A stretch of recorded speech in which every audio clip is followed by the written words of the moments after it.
There's no denying that Aardman's work is legendary for being distinctive, skilled, and witty, and there's fundamentally nothing wrong with early Man as a film. It does have likable characters, excellent voice performances, and, I can't exactly say fresh humor, but well delivered. Again, every joke involving a bird is absolutely hilarious, but if you don't get all of the very British football references, or drawn in by the idea of a run-of-the-mill sports movie but with cavemen, there's really not much about this film to get excited about, but it's definitely worth watching at least once. It's good, nothing special. I have literally nothing else to add. It's the best day ever. Sadly, I'm not completely caught up on the works of anime legend Masaki Yuasa, who has made a plethora of visually dazzling movies and series like a recently praised Devilman Crybaby, Lou Over the Wall, and a handful of episodes, including that one from Samurai Champloo and that one from Adventure Time. Night is Short starts with a girl deciding she's going to go out drinking for the first time as an adult rite of passage, finds that she's able to consume any quantity of alcohol in the world with no side effects, which is the launching point for having the most epic night ever. And people who know me probably find this hilarious. What, did you watch 5 minutes and then fall asleep? And by no effect, I mean instead of simply watching plastered people act crazy, we're watching the world go crazy from the perspective of plastered people, which is also the excuse for why the imagery doesn't need to follow any rules. Essentially, this film is a manifestation of many a Foolidge College student's anecdote of what was probably a factually normal night, but under the influence was perceived as a magical, transcendent experience where they encountered loads of colorful characters, volunteered to do various acts they never would have done sober, and succumbed to every single insane idea that crossed their brain. And supposedly were lucky enough that no one involved got into any car accidents, fell off any buildings, crawled into any lions' cages, or any of the other literally millions of ways drunk people end up in hospitals. This is glamorization at its peak, so of course it only makes sense that the whole story revolve around a very manic pixie dream girl that has a very obsessive stalker whose exploits are supposed to be read as romantic. But I give credit, that character does have an entertaining introspective scene later where he acknowledges that what he does is creepy. It also gets a bit of a pass because the romance is the one shred of consistency that ties the whole film together. And looking at it as just a film, I admire this a lot on a visual level. Its design and colors alone put it in my top half, and I appreciate the all-encompassing idea of taking advantage of the present moment and finding adventure in the mundane if you just open yourself up to new experiences. But I can't pretend I loved every single character, and just from the sheer amount of subplots, it's almost harder to follow than MFKZ, though the conclusion is much more uplifting and satisfying. As is, it's a beautifully bizarre, upbeat experience. But seriously, kids, alcohol does not work this way. Stay safe, drink lots of water, and stay away from zoos.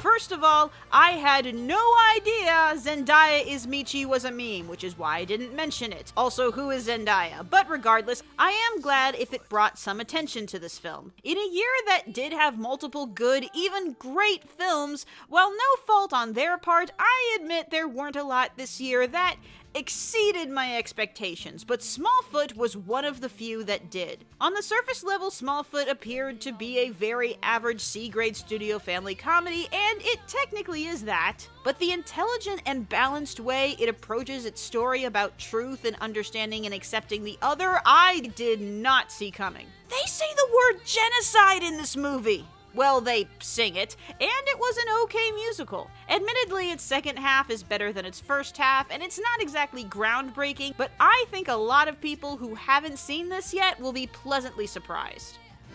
Get set. We're riding on the internet, cyberspace, set free.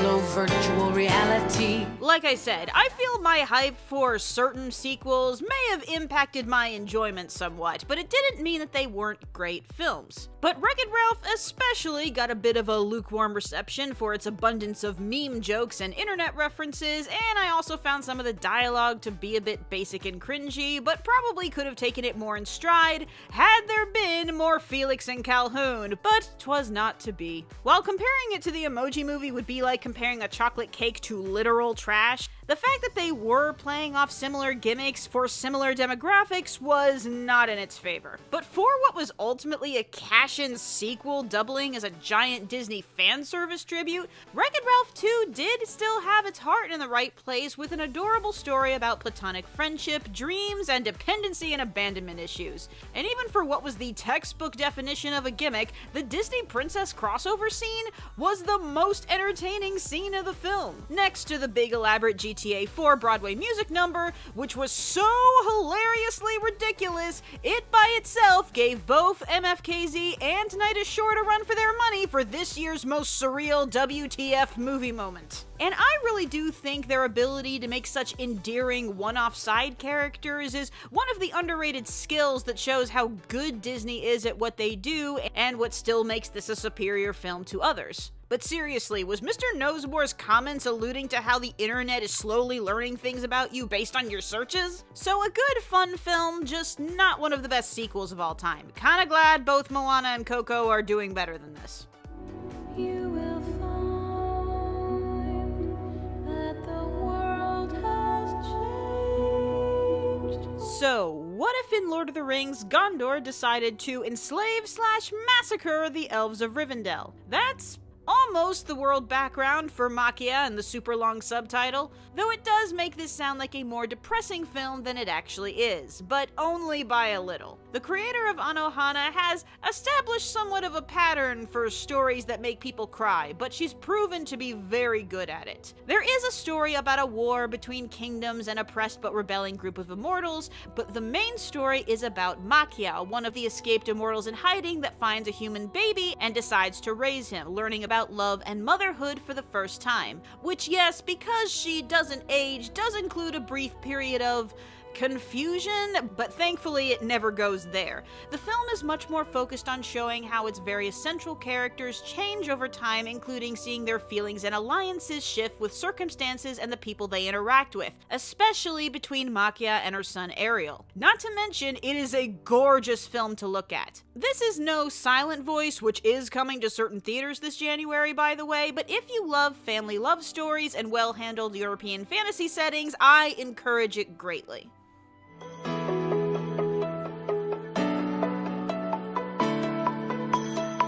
Mamoru Hosoda does it again and gets nominated for the first time, but Mirai is a bit different from his other films because it doesn't have quite the traditional feature film structure. Rather, it's more of a collection of 4 or 5 short stories involving the 4-year-old Kun getting angry at one of his family members, then inexplicably seeing one or more alternative versions of his family from the past or the future, where he goes on a magical adventure / learns something about growing up. It's kinda like a couple of high-budget, high-concept episodes of Rugrats, but if the imagination segments were maybe real? Well, either way, I always appreciate urban fantasy where you're not quite sure. And yeah, the time travel is magical, and the film is beautiful, and the final scene is bizarre and scary and fascinating all at once. And all that's great. Can we talk about this house with the indoor yard and the room layout like a giant staircase? It's so simple, and we spend so much time in each part of it. I started to feel as comfortable and familiar in this house as I do in my own house. And that's Hosoda's strength. While every movie has a sense of the fantastic, his family stories and one-to-one interactions are very grounded. Kun certainly is one of the most believable 4-year-old characters I've seen ever. I'd say this film is almost guaranteed watching for kids that are getting new siblings soon. Also, holy lord of the underworld, a Japanese mother going back to work and the dad staying home? What is happening right now? This isn't my absolute favorite of Hosoda's, because duh, but Mirai is another joyous classic in his collection of modern family fantasies. Free me! Reverse in my mind between the silver line. My heart's in the sky through the darkest night. The sequel everyone was waiting for and ultimately satisfied. Most people. I get that before I came off unenthusiastic, in part because of the Bob Does Mr. Mom routine, but it is an interesting delve into a character who is aware that they're kind of an old school gender traditionalist, but is genuinely trying their hardest to be better. And gets frustrated not because they find the work demeaning, but just because he's not good at it. But even more rewarding is just seeing Bob interacting with his children, and that the family feels a lot more like a unit. The one aspect most agree is better than the first one, as well as Elastigirl's solo action scenes being phenomenal. Again, I cannot express enough how cool that Elasticycle is and how she uses it. And I did not say that this film did not have a philosophy. I said I wished, aside from the villain's speeches, we could have seen it a bit more on display in the film. Even better if it was able to tie together some of the other subplots, like Jack's power fluxing and Tony's brainwashing, or even just the constant mention of how important it was to follow the law that doesn't really go anywhere. Then again, why explore your philosophy further when online video essays will do it for you? But seriously, I do really like the ideas this movie presents on superheroes' effects on society, and nods to it do pop up in unexpected places I didn't see the first time. I love this film as an action movie, I love this film as a family movie, I adore the dialogue in this film, and for as much as some of us didn't think it was gonna work, Jack's power fluxes allowed for some great comedy. When you can say one of the best scenes in a highly acclaimed action film is a fight between a baby and a raccoon, that is a scene you need to see to believe. And of course, there's no such thing as enough Edna. I do prefer the first one thematically, but this still is a very worthy sequel with plenty of deserved praise. So I love my dog as much as I love you.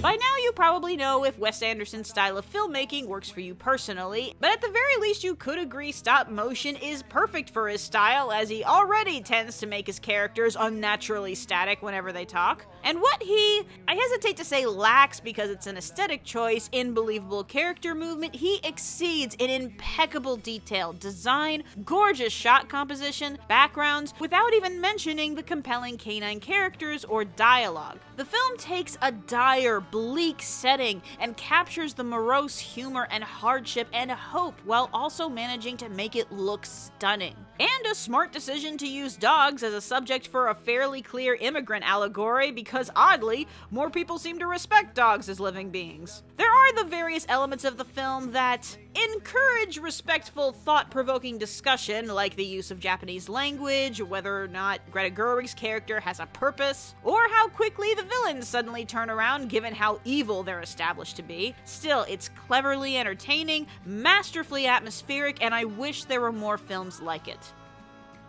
I think I'm a clone now. There's always two of me just hanging around. I don't think I can say the words "hells yes" enough. You might think that I'm giving this movie too much credit just for how good it looks. Don't be silly. I'm giving this movie all the credit in the world for how innovative it looks and moves, how funny it is, how fun it is, how emotional it is, how good the music is, how it doesn't overplay the interdimensional spider people, how Peter Parker is the most compelling version of that character in so long, how skillfully it pulls off a fairly complicated story with so many characters and moving parts flawlessly, especially when arguably the reason that past Spider-Man films have failed is because they couldn't handle so many characters at once, how Peter Porker responds to how we all want to respond when someone disses cartoons, how for a film that maybe gave away a little too many surprises in its trailers still managed to have some surprises, how it makes exposition the funniest scenes in the film, and Aunt May is a boss. And like 500 other reasons. This film's success means a lot for the industry and Sony officially crawling out of the gutter, but really, it was just a blast to watch every single time. And yes, Miles is very incompetent for a lot of it and then is suddenly OPAF at the end. I do recognize that, but I also don't see how robbing this film of an amazing final fight for some semblance of realism in a movie where a bunch of spider people pop up from alternate dimensions is an equal trade-off in any way. But still, absolutely no way this could win an Oscar. Just like I said there was no way Big Hero 6 could win an Oscar, cough cough wink wink. And that's it for 2018. And like last year, I didn't get to quite everything, but if it wasn't available near me, there was nothing I can do about it. What awaits us in 2019? Honestly, a bunch of stuff I don't particularly care about, but hopefully we get a pair of sequels I have more reasonable expectations for. Oh, who are we kidding? I'm already ruined. I want you to be good so bad!